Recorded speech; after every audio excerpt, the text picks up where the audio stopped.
और कांग्रेस एमपी इमरान मसूद से जुड़ी हुई बड़ी खबर आपको बता दें। इमरान मसूद को हाउस अरेस्ट किया गया है। बरेली जा रहे थे इमरान मसूद, मजहब देखकर हो रहा है एक्शन। इमरान मसूद का बड़ा बयान। और इसके अलावा एसपीएम शाहनवाज को भी हाउस अरेस्ट किया गया है। सहारनपुर से बताते चले कि कांग्रेस एमपी है इमरान मसूद, जिनको हाउस अरेस्ट किया गया है। बरेली में खासा तनाजा देखने को मिल रहा है। मौलाना तौकीर रजा की गिरफ्तारी को लेकर लगातार कार्रवाइयां देखने को मिल रही हैं। इसी के चलते सहारनपुर एमपी इमरान मसूद को हाउस अरेस्ट किया गया है। बरेली जा रहे थे इमरान मसूद।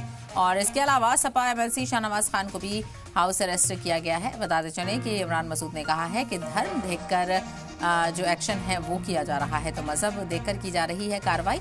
और उनको हाउस अरेस्ट कर लिया गया है। बरेली वो जा रहे थे क्योंकि बरेली में हालात कशीदा हैं। बुलडोजर एक्शन देखने को मिल रहा है। गिरफ्तारियों पर गिरफ्तारियां हो रही हैं और दूसरी तरफ लगातार इसको लेकर रिएक्शन भी सामने आ रही हैं।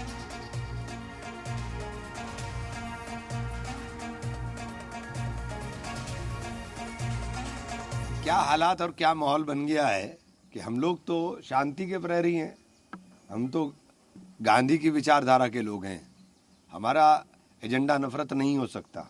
हमें तो यहाँ से ट्रेन से 2 ही लोग जा रहे थे। हम वहाँ डीआईजी साहब से और एडीजी साहब से मिलना, और 1:30 बजे की ट्रेन से वापसी भी साथ साथ थी। मुझे नहीं समझ में आया कि ना तो आप सरकार ने हालात क्या बना दिए कि आप अपनी नाकामियों को छिपाने के लिए ये तरह तरह के हथकंडे इस्तेमाल कर रहे हैं।